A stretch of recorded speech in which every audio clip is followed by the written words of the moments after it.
Hey everyone, welcome to episode 90. Can't believe it's been that long already. Episode 90 of Axioms on Trial. Um, First and foremost, as usual, please let me know if you can hear me okay. When I'm myself, I'm never sure if my audio is coming through well enough.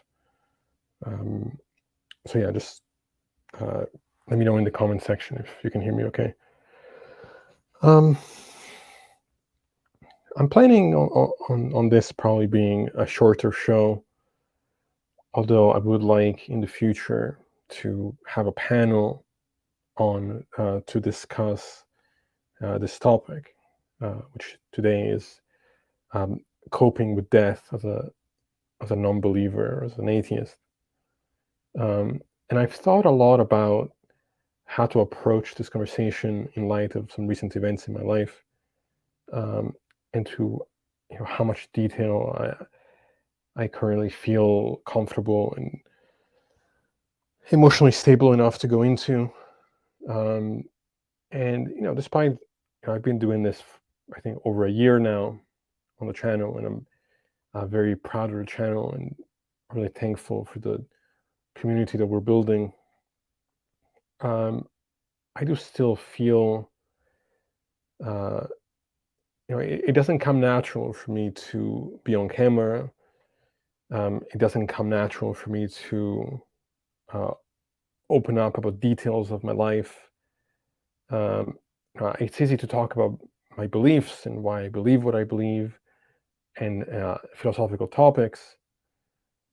And I'm a fairly open book, I think, with my small, intimate circle of friends.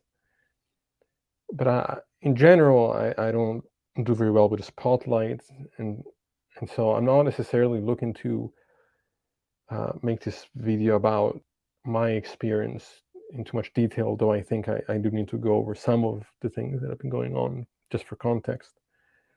Um, and so, if you guys have any particular questions, you can ask in the comment section, and I'll try to answer them to the best of my abilities.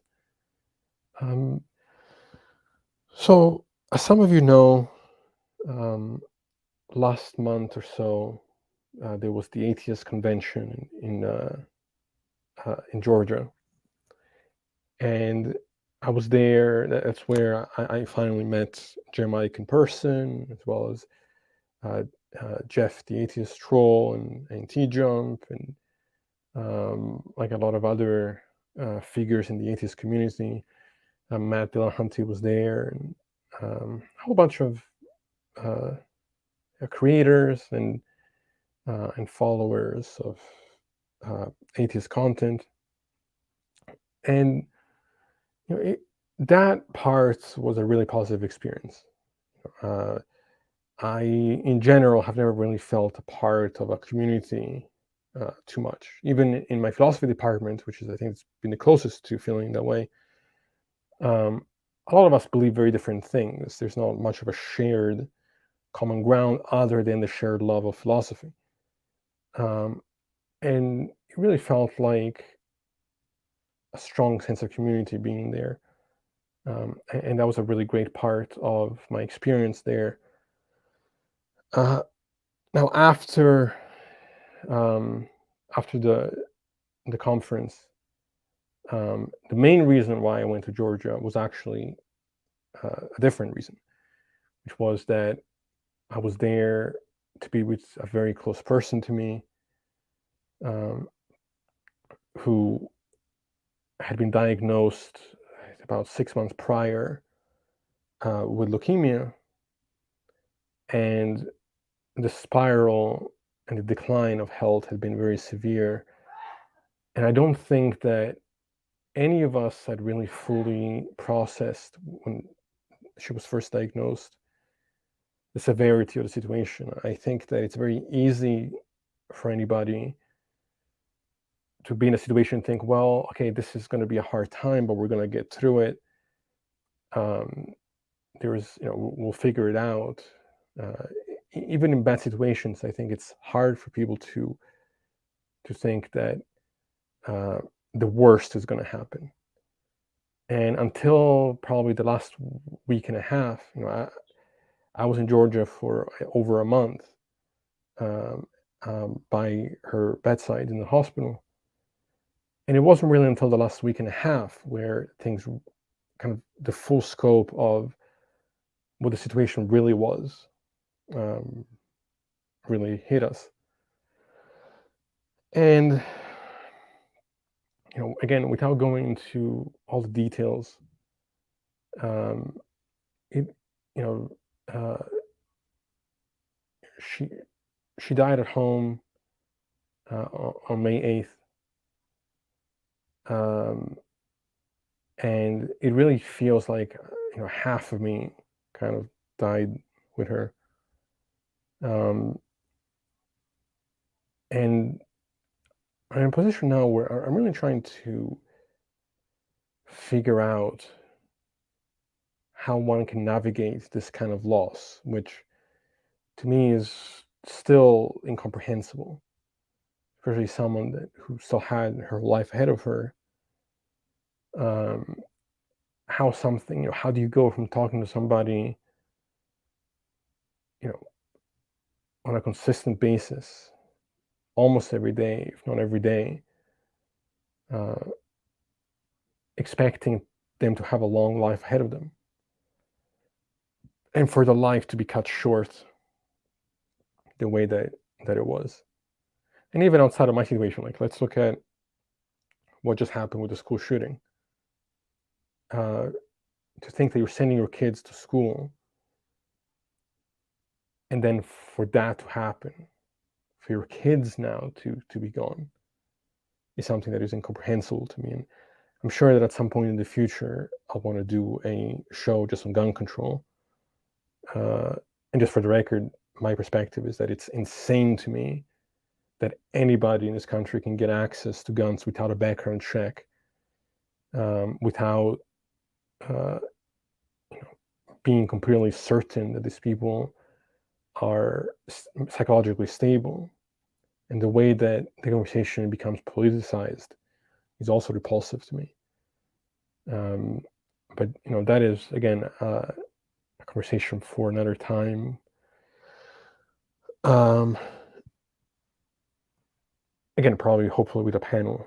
Um, but yeah, I'm in a situation now where the one advantage that I think the religious have is that because of their perspective on life and an afterlife,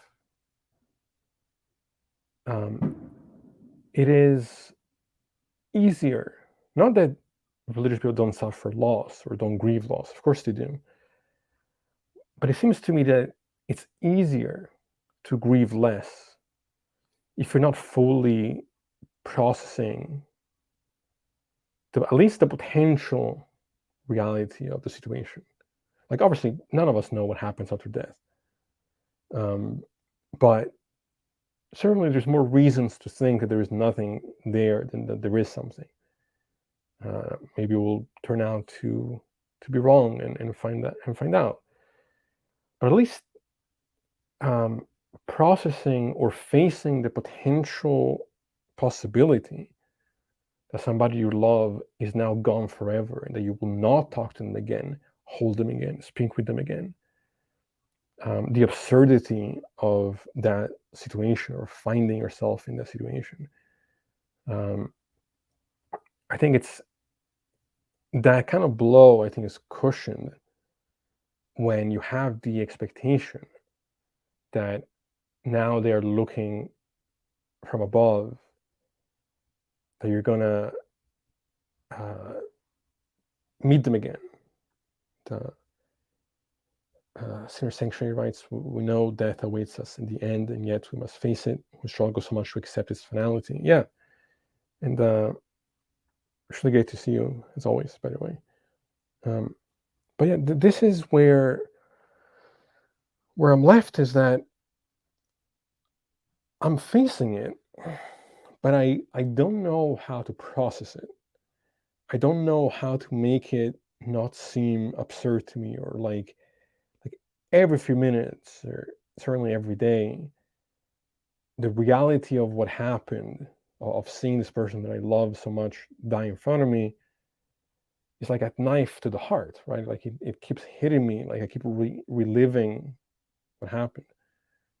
Um, and the knowledge that any person you care about, whether it's people you already know or people you might meet in the future, could go at any moment, um, is something that I don't know how to wrap my head around.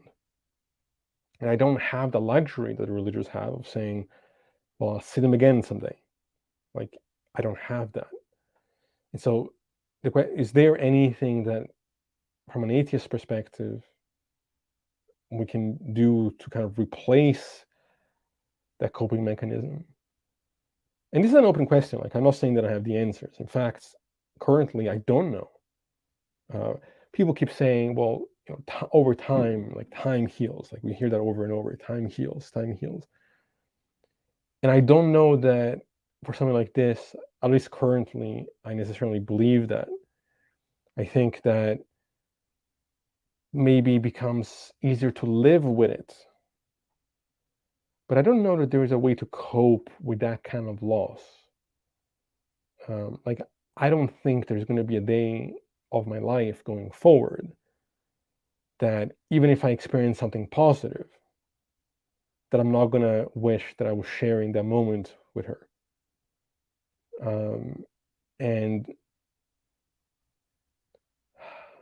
I'm trying to think of how to phrase this. I think that I don't think that the loss is something you can get over. I think it's just something that you learn to live with. And I think that's a difference. It's a different kind of uh, navigation there. And so,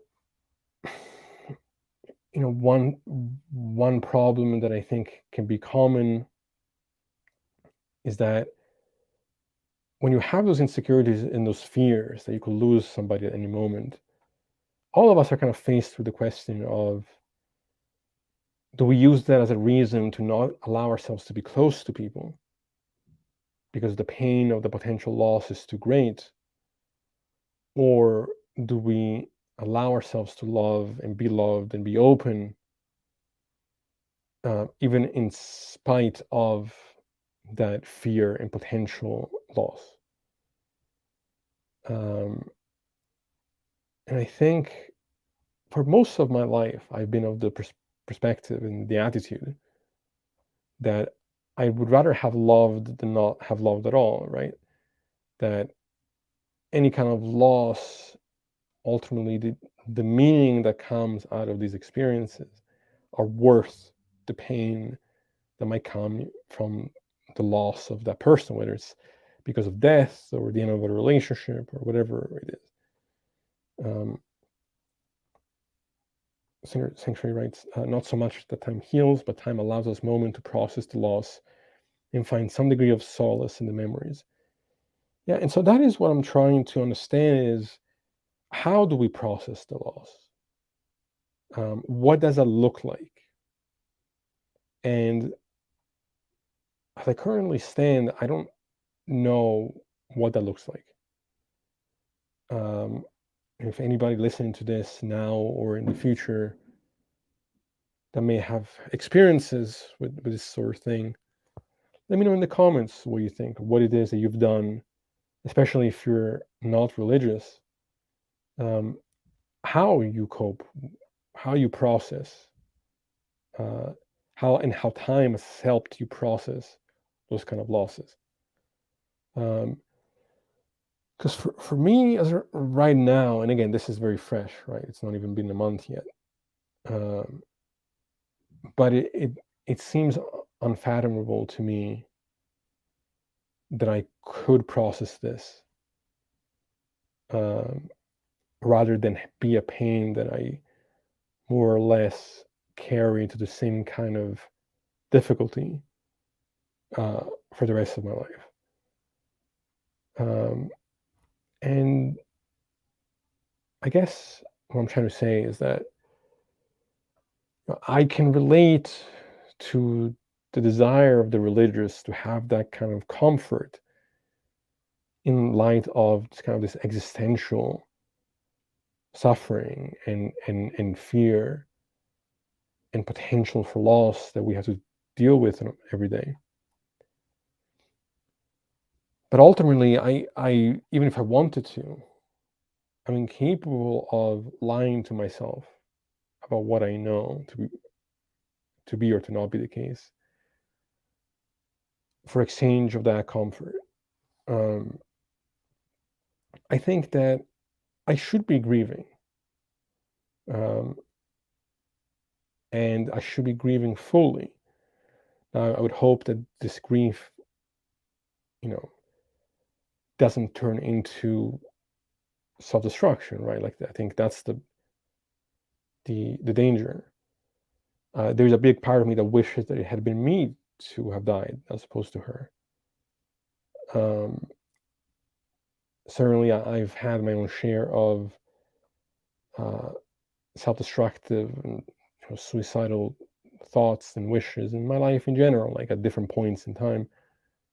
And I think a lot of people can relate to those struggles of mental health, especially when you don't have the comfort that, oh, everything happens for a reason, that everything's going to be okay in the end. But I think there is something about um, kind of facing our situation and our existential condition that is worth that discomfort and that suffering. I think that, um, like I said, I think that I should be grieving, and what I'm trying to do at this point, and what I'm hoping to be able to do as time goes by, is to find the strength to honor her memory and what I knew her wishes to be by, instead of shutting down and uh, running away from meaningful relationships with people, regardless of the specific dynamic, um, that I will still embrace life, even with its suffering, as opposed to deny it and put up walls and hide away. And I think that's something that's really hard to do when you've gone through something so traumatic.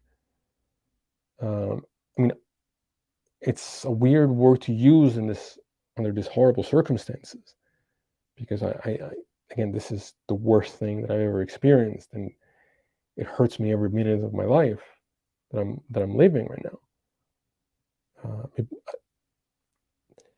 I go back and forth between like phases of feeling numb and just breaking down throughout the day. Uh, I don't wish this feeling on my worst enemy, but I was lucky. I was lucky in the sense that we got to say our goodbyes. We got to have closure. We got to tell each other how we felt about each other. Um, and that is something that a lot of people don't get to do.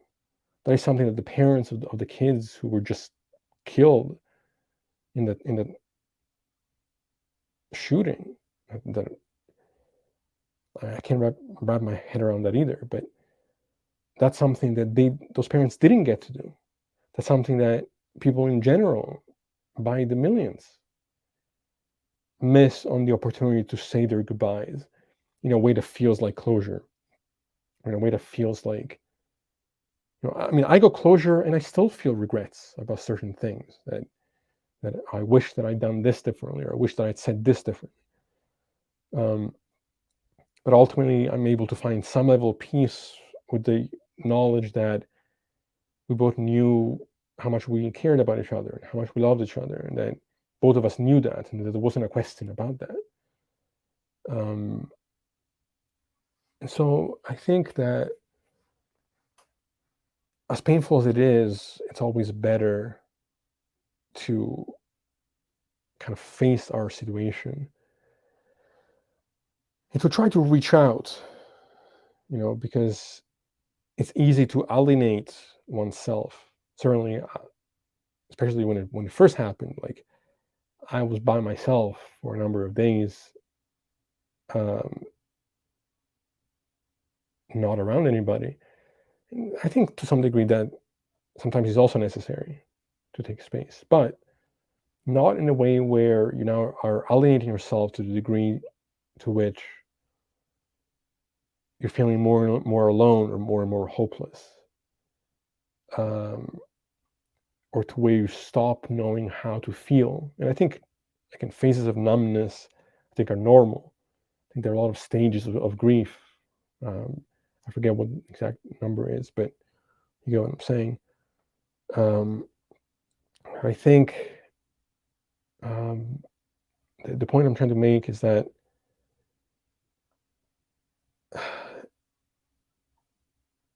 most of us, maybe not all, but most of us know what it's like to experience loss. And so there are resources that we can all, whether it's a suicide hotline or reaching out to friends, reaching out to other loved ones. Um, yes, we can grieve what we lost and suffer for what we lost, but also be thankful still that we had those experiences, that we were able to make those real connections, that we were loved and had a chance to love. Um, and how much fuller life is when you're able to go to those experiences. Um,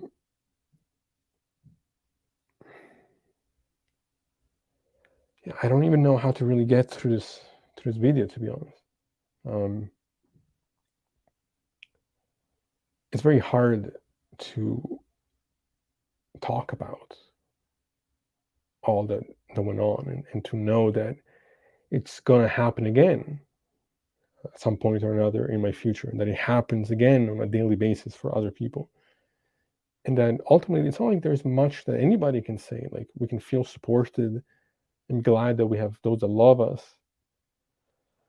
But what can really anybody say to somebody that just has lost something so great? Um, there's a feeling of helplessness on all sides, I think.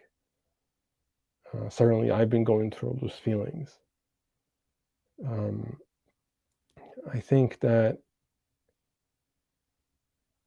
I think with time, if this is a topic that I definitely want to revisit as I go through my own grieving journey, and hopefully I can gain some kind of deeper insight. Um, I just think that even out of respect and honoring of the memory of someone that you love, all of us should grieve honestly that loss. And I think there is something troublesome to me about the idea that you could lose someone you love and soften that by saying, well, I'll meet them again in heaven. That is something that I can't wrap my head around either. Like, I can understand the desire to do that. I think I have that too, to want to feel like things are going to be okay, to want to feel like we're going to see our loved ones again. But it feels wrong to me to let my grief push me towards telling myself lies about what I currently know or don't know. Um, and like I said, this is not meant to be a video of the usual length. I don't think I can go an hour talking about this, especially by myself. It'll probably be easier, when I revisit this with more people.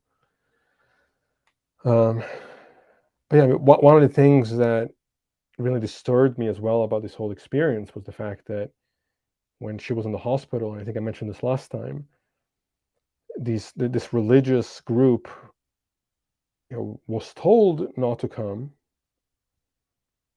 and they managed somehow to hunt down the hospital that we were all staying at, hand down the room. It's another thing, that the security of this hospital was left a lot to be desired. Yes. But they think they're doing the right thing by spreading the gospel, and they think they're saving somebody.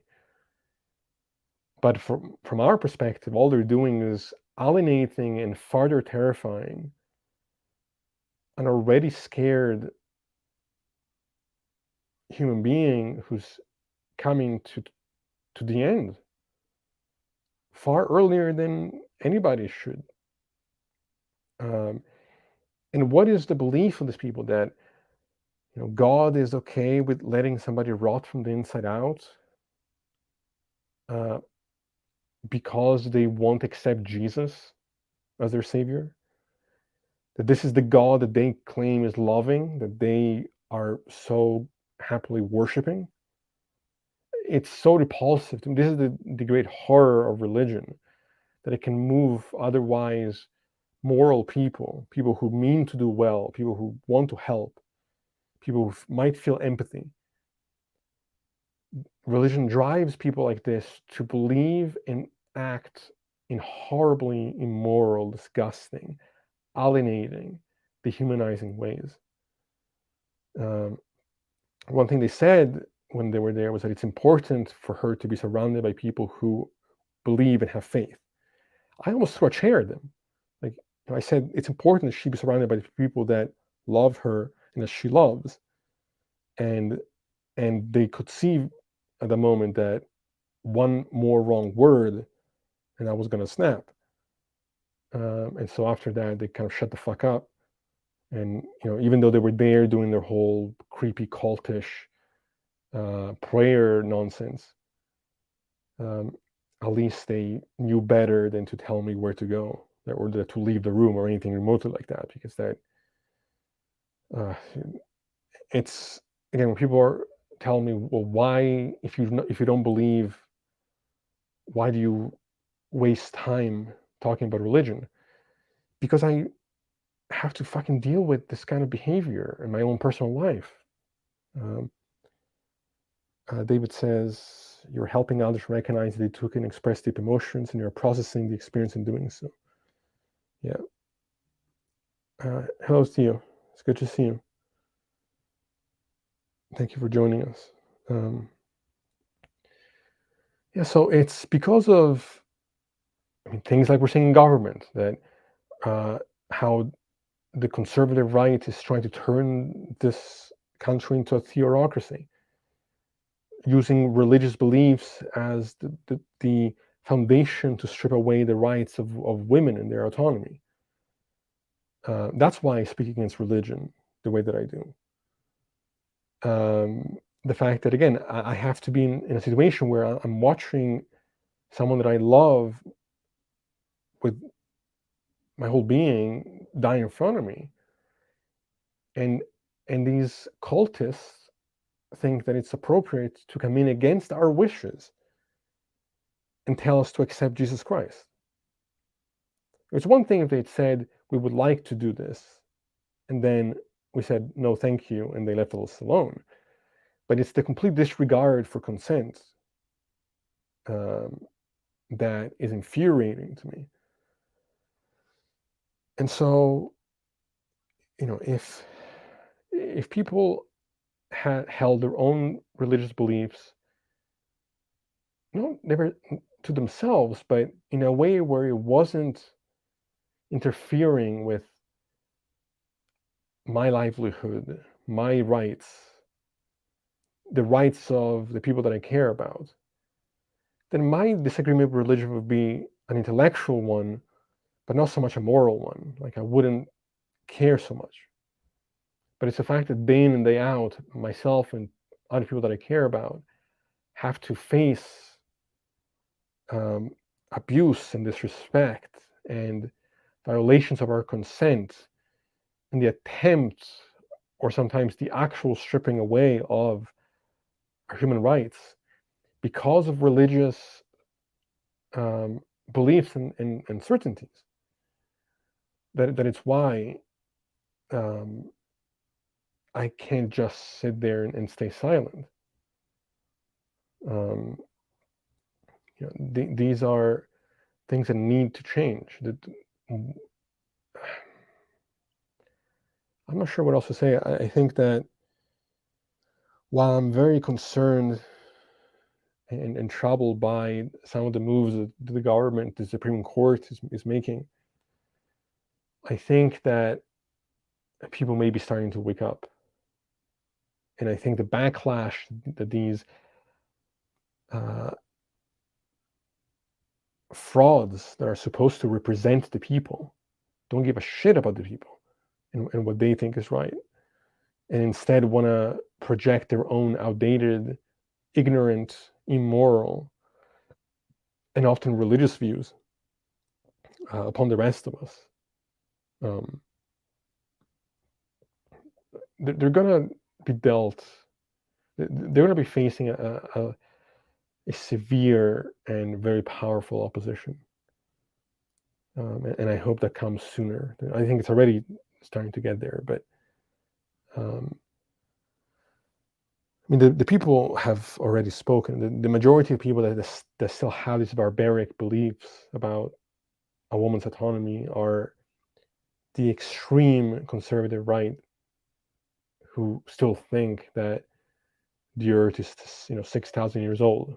Like, it's the level of delusion from these people is incomprehensible, and yet they've managed to gain political power and and and to gain positions that they should never be eligible to achieve.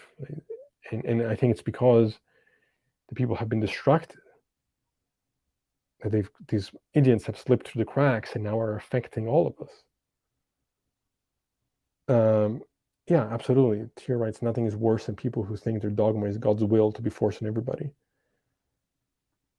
Hi, Wither. I'm glad to see you. And so, yeah, I think that the time is coming for real change. Women deserve the right to their autonomy. There's no question there. It shouldn't even be a debate. Certainly not decided by a bunch of old men. It makes me fucking sick to my stomach. Gun control, more stricter gun laws have to be enacted. And if otherwise, the more blood of children will be on these politicians' hands that are ultimately, I think, really just concerned with their delusional base and gun companies and just being corrupt.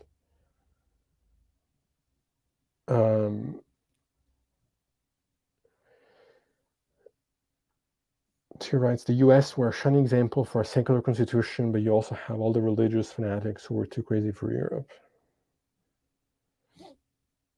And Sinner Shankray writes, I used to be one of those people. And I mean, and that's something that I run into, is because I'm aware that it is possible, although perhaps rare, for people to change from something that delusional to becoming better people. I try really hard to still find the humanity in people that I disagree with, even so deeply. But I'm tired of arguing for things that should be obvious. And there comes a point where, yeah, maybe that person will change for the better, but I don't know that I have the energy to be a component in that change, which is problematic, because if I'm talking about wanting the world to change for the better, then I should be a factor in that. But I often am dealt with such arrogance and ignorance and stupidity and dishonesty that it is really infuriating and becomes difficult to have a real dialogue. Yeah, for sure, euthanasia should not be a death sentence. And yeah, it's disgusting that mega churches have as much power as they do. Um, I'm hoping that everything that this country is going through um, is going to lead to real change, as opposed to just being another tragedy that in a couple of weeks we'll have moved away from to then talk about the next tragedy. I hope that at some point a real drastic change will take place. I believe it's coming. I kind of I kind of oscillate back and forth between feeling hopeful in that change and feeling pessimistic about that change actually taking place. Um, but I guess we'll wait and see. Um, and as far as, like I said, the more specific topic at hand about how to cope with death, I think how I feel and what I think is right currently are two different things. Like, I feel like shutting myself away from the world and disappearing. But I know that that's not what she would want. I know that's not the right thing to do for my future, my own mental health. And what I'm trying every day and hoping to be able to do every day is to honor her memory and embrace life, even in its horror, um, and find a way to retain the meaning that I know that I find in connecting on a real deep human level with other people. I've never been someone for small talk. I've never been somebody who was satisfied with kind of a shallow interaction with people. So, to respond to this comment, for me, death is just a transition to a better world, to heaven where Jesus awaits me. He saved me, forgave my sins, and has given me forever life. So this is kind of the point I was making earlier, right? Um, because I don't believe that there is any evidence for any of those beliefs, I'm incapable of making that move. I think that that is ultimately delusional, because it's not that I don't want to believe there's an afterlife, especially after what I've just experienced, but I don't see any reasons to convince me that such a thing is there. Maybe that it will change someday. Obviously open to new evidence. But for the time being, I don't have the luxury of that comfort. Well, I might. So, Children Atheism says maybe you are delusional. I could be wrong about ultimately what is true. Like, I'm not saying none of us know what happens after death, right? Like, I could be wrong in my beliefs. There's a difference between what is ontologically the case, or might be the case, and what we are justified in believing. I believe what I believe because I think that the evidence is on my side and not on yours. Now, I could be wrong, and if new evidence presents itself, then I would happily convert or change my mind in light of new evidence. Certainly, I could be wrong about my expectations.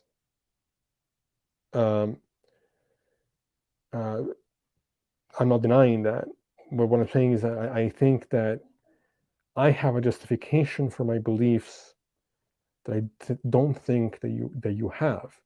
Although to some degree, I envy the fact that you're able to process, or not process, because I don't think ultimately you're really processing it, but you're able to soften the blow of loss,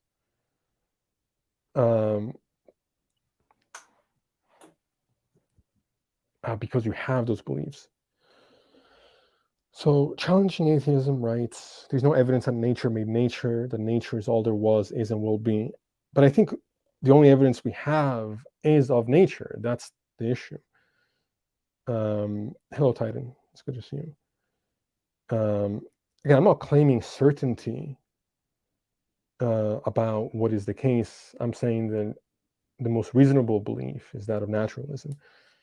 You say that naturalism does not explain the origin of the universe, life, and consciousness. I think that naturalism hasn't answered all those questions fully, but certainly offers more of an explanation and of evidence for those explanations than, from my perspective, theism has ever done or could ever do. Because I think theism lacks the methodology to actually provide explanations that can be shown to correspond to reality beyond your imagination. Now, yeah, naturalism could be wrong. I'm not saying that I know it's a possibility. So you say all evidence denies that unguided chance can create life. I disagree. Well, as far as the fact that that's a weird way of putting it. It's unguided chance. There's a difference between reality operating under certain behaviors, potentially brute facts or universal laws or not universal laws, and saying that it's designed. Again, we've had, and I don't know if, I don't recognize your username. I don't know if you might be new to the channel. I would say that maybe go back to some of the earlier episodes. We've had physicists on talking about things like fine tuning and talking about things like how life is what it is. And I think that you say all evidence denies that it wasn't designed. I completely disagree. Yeah, again, so that the idea that laws do not dictate complex data, I completely disagree with you. I think there's nothing about complexity that requires the assumption of a God for it to be the case. Again, I think that you're denying what science tells us. I'm not saying that science knows the origin of life yet, although there is evidence for certain theories. I'm not saying that we've had a full picture of how consciousness comes about, but I think we have more reasons to think that these are emergent features of nature than assuming some kind of metaphysical entity. No, you're assuming that there is a blueprint that has to be designed, as opposed to there being a mechanism that evolved over time. I would say the opposite. I would say that all the evidence points to the fact that these things have evolved over time, that there's nothing about biology or chemistry that needs the explanation or the assumption of any kind of intelligence. And I think, again, the things like cancer, things like leukemia, things like the deformities and all the failures of design, the so-called design that we observe, I think are all points against your assumptions. And as far as like the language, you say matter is never shown to create consciousness. I think it's, again, you're ignoring facts about neuroscience. Many people, much of the research seems to suggest that consciousness is an emergent feature of neurological, how would I put it, events. And laws of logic are just abstractions from patterns we observe. They're not some immaterial thing floating out around there. No, I don't ignore the hard problem of consciousness. In fact, in some ways, I acknowledge that there is a problem, and actually, I'm not even convinced that the problem can be resolved because of certain linguistic limitations. I'm not ignoring it at all. I'm saying that claiming God did it doesn't resolve the problem of consciousness. Well, you can't exclude it when no, there's not a lack of evidence. It's the opposite. We damage the brain, and we see aspects of our ability to experience. So, challenge atheism says science has never shown, even at principle, that it's possible. I think that's nonsense. Again, I think this is a fundamental misunderstanding of science on your part. I'm wondering if you might be good old or tangible there because you're using the same arguments. The more you damage the brain, the more something about experience is lost. The science will be splitting it in half. It has to do with the direct link between the physical brain and damaging the brain and aspects of experience becoming lost. Now, yes, the brain is malleable and sometimes can recover in surprising ways. I'm not saying that we know everything there is to know about consciousness or the brain yet, clearly not. But to say that all evidence points to consciousness couldn't be an emergent feature of the physical, it's just to not know the evidence on the matter. But I'm going to leave that for now because that's not really the topic. Well, actually, I'll address this one thing. If you split the brain in half, you have no two halves of the mind is indivisible. I don't know what that means. Like even the way you're phrasing that is incoherent to the actual argument being presented. I'm not saying that the mind is this thing you touch. I'm saying that the mind or experience is the emergent capacity of a brain to create. It doesn't mean anything to say two halves of the mind. I'm saying that you damage the brain, and we see that things like speech or facial recognition or other aspects of what we would call conscious experience, memory, all these things, feelings. It's not unsupported. It's absolutely supported. It's all of neuroscience, and I mean, there's a ton of evidence. How do you say it's unsupported? We see people with brain damage all the time lose the ability to do many things. Look at the works of Marleau-de-Ponty, Phenomenology of Perception, and look at the case studies that he worked on to support exactly that claim, and the vast amount of neuroscience. And again, I can post the resources on the video afterwards. But you're not going to find anybody who studies the brain that is not going to agree with what I just said. Like, if you have brain damage, that's going to affect your experience and your faculties.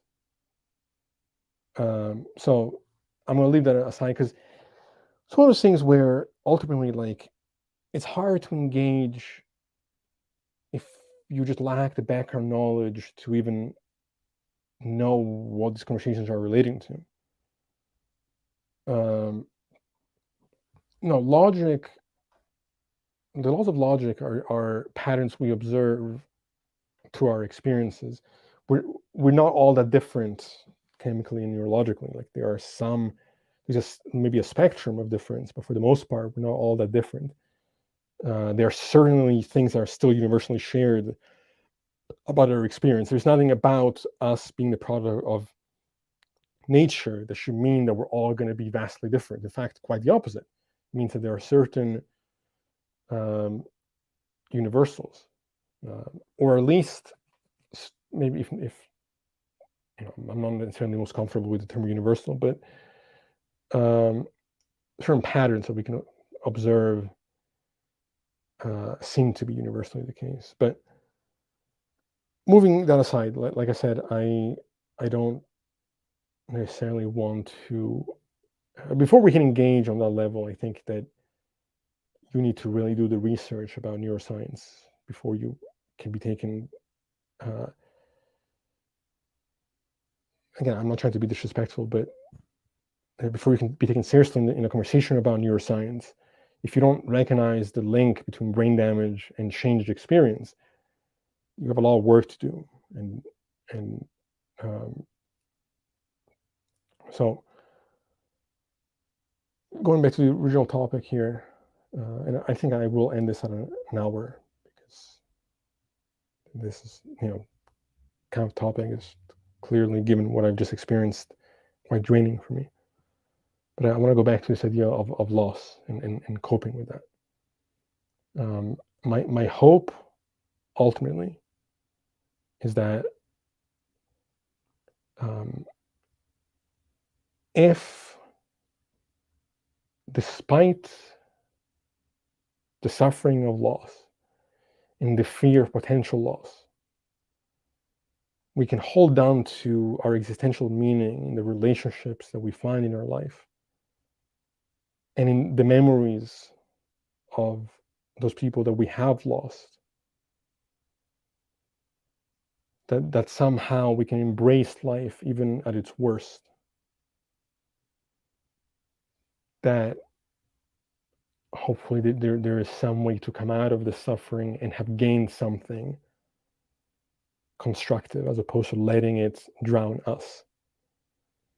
And if not for ourselves, because I think when we're in this kind of level of pain, sometimes it's hard to care about our own well-being. For the sake of the memory, or to honor the memory of the ones that we had lost. And I think actually this comment by challenging atheism is a good segue to what I'm saying. They write, atheism starts with death and ends with death. Christianity starts with a living God and ends with forever life for those that believe. I'm talking about something very different here. Yes, I mean, death clearly is a real part of our experience. But I'm choosing, or attempting at least, to embrace life, even in face of the fact that I'm going to die, that ones that I loved beyond explanation have died.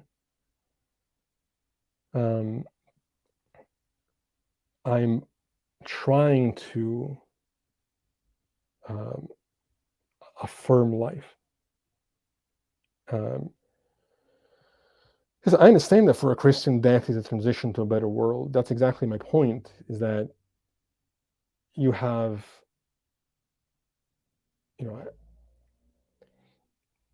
from my perspective, you don't really cope with loss in a real way, in a healthy way. I think you tell yourself a story because it feels better, and I understand why it would. But I don't have the luxury. I'm incapable of pretending or lying to myself about what I currently know just for that comfort.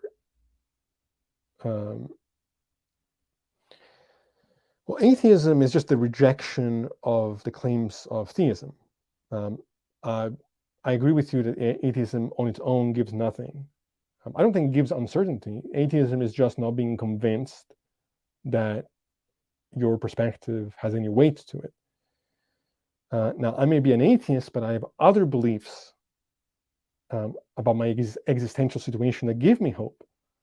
If I didn't have hope, I wouldn't be here. There are many beliefs I hold that give me plenty of strength and plenty of meaning.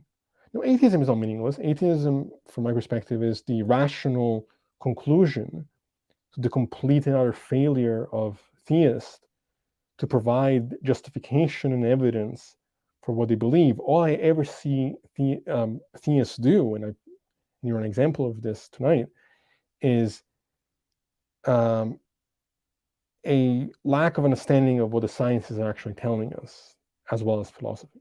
Now, it's okay, so you missed the beginning of the show. So challenging atheism asks why people invest their time to propagate what they don't believe is beyond me. So that's a good question. And I answered that, I think, before you came in. It's because religious people are using their beliefs to then infringe upon my life and my rights and the rights of people that I love and care about. So if it was just a private belief, it would be fine. But when that belief results in laws being made against a woman's autonomy, or lunatics coming to the hospital of the person that I'm trying to support to try to manipulate us into believing their fairy tales, I don't have patience for that kind of shit. And you say you don't have the luxury to be wrong in regards of Christ. You have no you have no methodology to show that you're even remotely connecting with reality when you have those beliefs. Um, Now you say that I live in Western society, which was shaped by Christians, all based on Christ's commands to love each other. Again, this is just more ignorance of history. There are uh, many interpretations of the Golden Rule that, yes, Jesus talked about, found in Eastern philosophy. In fact, expressed much more eloquently in Eastern philosophy than in Western philosophy. Now, yes, to some degree, I don't deny that there are aspects of the Christian tradition that have bled into our society, some of those being quite toxic ones, other ones being ones that I'm fine with. But it's possible for somebody to be religious and also not be moved in every aspect of their life by religion. Like there were people who did science and provided many positive things towards the advancements of science that were Christians, that maybe were even perhaps moved by wanting to understand what they thought was God's design. None of that brings credibility to the perspective of theism. Um, all of that could be true and still be completely irrelevant to the truth value of religion. Now, like Titan says here, Western society is currently based on the humanist values of the Enlightenment. No, it's false that if we apply Christ's rule, we have a better society and well-being. This is clearly not the case. Christianity is a mindset that romanticizes suffering, that promotes scapegoating, that promotes the human sacrifice of one person as though it was effective to somehow erase this idea of sin, which is another delusion in of itself.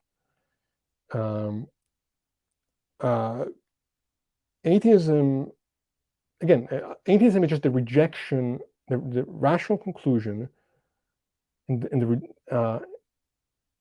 from the failure of theism to provide evidence for its claims.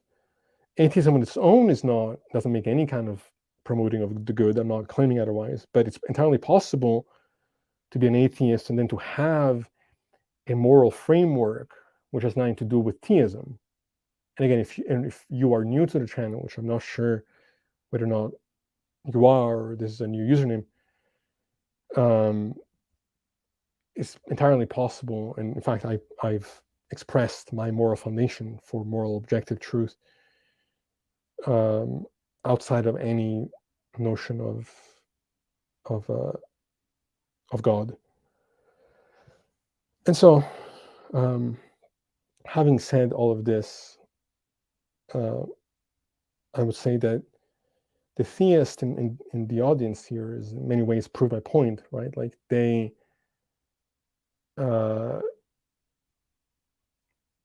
because of being moved by wishful thinking, I think that the theist doesn't face death in the way that the rest of us have. No, the failure is not mine. The failure is from the theist incapable of actually having evidence. Many people have searched for God. No, this is completely false. I don't wish no God to exist. My wishes don't play into it at all. In fact, if anything, I feel more secure if I was to believe in an afterlife. I want to believe in an afterlife to some degree. No, I don't have a wish for God not to exist. Well, okay, so if you're just gonna ignore what I'm actually telling you, then you're not arguing in good faith, and I'm just not gonna address you further. I'm telling you what it is that I believe. If you want to deny it because it's inconvenient to your own delusions, you're free to do that. I'm not against, in principle, anything being the case. I'm not in principle against the idea of God existing. Certainly, if I met this God, I would have questions for this God, like how can you let young people die of cancer and other evils? But no, I'm not ever moved to believe what I believe based on what I want or not want to be true. I'm moved by the evidence, and unfortunately, you have none. What I see from theists over and over again is ignorance of philosophy, science, and history. No, I am biased. I am biased towards evidence. I'm biased towards demanding a certain level of justification. That's my bias. I'm biased towards evidence that can be shown to not be just your imagination. That's my bias. The blinkers are not on my end. The blinkers are on yours because you have to tell yourself lies to feel comfortable.